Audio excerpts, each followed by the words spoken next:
Hi, I'm Vincent, one of the piano teachers of Vincent Music. I'm just going to take you through a tutorial today for Deadline. Deadline is from the AMEB Piano for Leisure Grade 2, Series 3.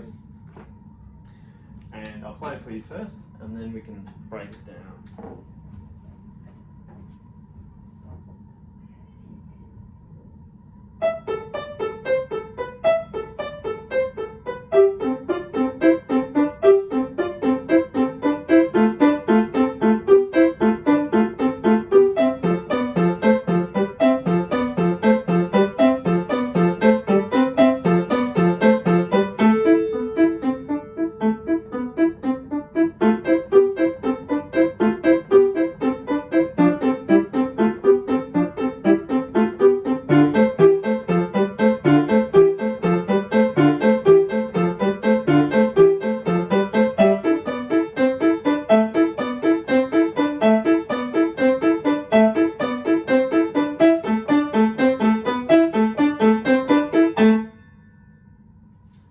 Okay, so there you have it. Now this piece, I guess you could class as minimalist. It's modern. It's by Elisa, Milne, and it's got an interesting 7/8 feel. It's a different time signature to one we get a lot in piano. So 7/8, we're going to try to feel this in a set of 4 and a set of 3. So you can count this a couple of ways. You could go instead of 1, 2, 3, 4, 5, 6, 7. Much easier to break it down into 2 parts or even 3 parts. You might go 1, 2, 3, 4, 1, 2, 3, 1, 2, 3, 4, 1, 2, 3, 1, 2, 3, 4, 1, 2, 3, 4, 1, 2, 3. Even 1, 2, 1, 2, 1, 2, 3, 1, 2, 1, 2, 1, 2, 1, 2, 1, 2, 3, 1, 2, 1, 2, 1, 2, 3. It's funny how even the most complex time signatures can just be broken down into either 2 or 3, and then certain combinations. So yeah, when you get the feel of that, then it's just a matter of applying that to all the other different hand positions. They're very subtle hand position changes, so they never really span beyond 5. It's like a 5-finger position. So for example, the first right hand position is an A minor position. The second position is a C major position, a 5-finger pentascale.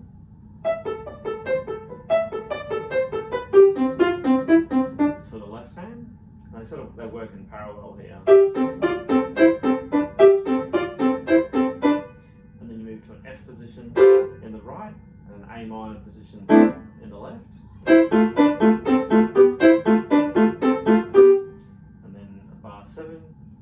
Move the right hand back to A position and the left hand down to an F position.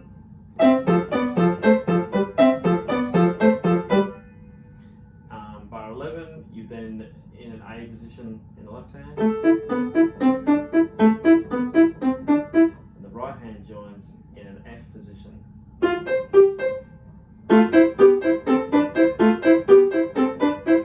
They both move down a third, so the right is now in a D position, the left is in an F position. Then you've got the right hand goes up a third to the F position, left hand goes down a third to the D position. And then finally at bar 21, you're both in A position heading towards the final note.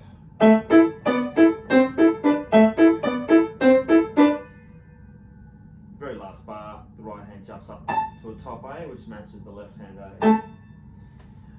Other twists and turns. So bar 21 is the first time they're not in parallel. So what I mean by parallel or parallel motion is from bar 3 onwards, that right and left hand are copying each other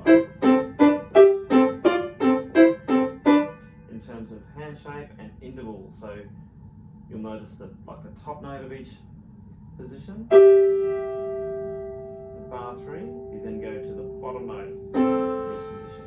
And it goes up a 4th, down a 4th, up a 3rd, down a 3rd. And you find that the distance between each, the left and the right hand note, is always a 6th at that point. So in some interesting sort of maths that goes into this as well. Same with bar 5, 6th apart. Bar 7, you've got 10ths apart. Then you're back to 6ths at bar 13. What have you got? Bar 15, you've got 6ths. Bar 17, you've got 10ths again. Between the two hands. And then finally, you've got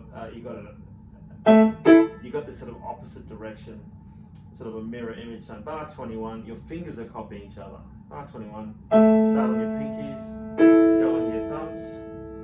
4, 1, 3, 1, 2, 5, 1, 4, 1, 3, 1, 2, 5. So you kind of test your coordination skills with everything that's happening there. And then at the very end, bar 25, they go back to parallel and they're basically copying each other in letter names as well. Except for the second last bar, little twist to get you to there. So some of those things can help you learn that faster when you find all those patterns. So the key, we're in an A minor, an A natural minor. Does focus around the note A or A aeolian, and the big thing here is that you want to keep that steady pulsing feel, and the dynamics are really key here. You start soft, the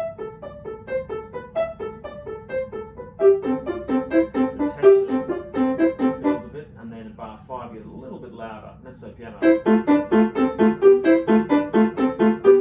then bar 7. Crescendo, polka, a polka, little by little, gradually getting louder.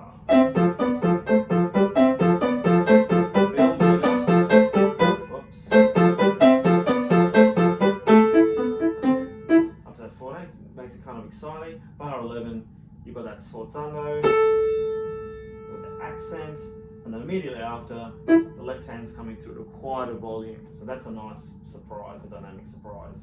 So going the bar before bar 10 to bar 11, you get this effect. Coming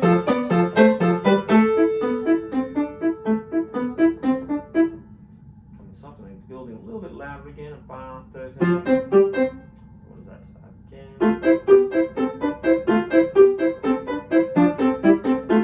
Staying at mezzo piano. Now bar 17, mezzo forte, and again crescendo, polka, a polka. Little by little, gradually getting louder.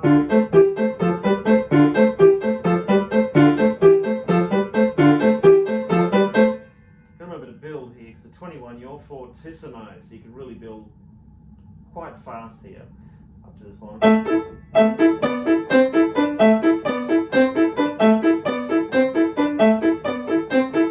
Remaining bouncy, remaining short, and remaining staccato throughout too. That's a big part of this piece, the character, is its staccato and repetitiveness. Yeah, so there's some things about this. Deadline, frantic, at least 132.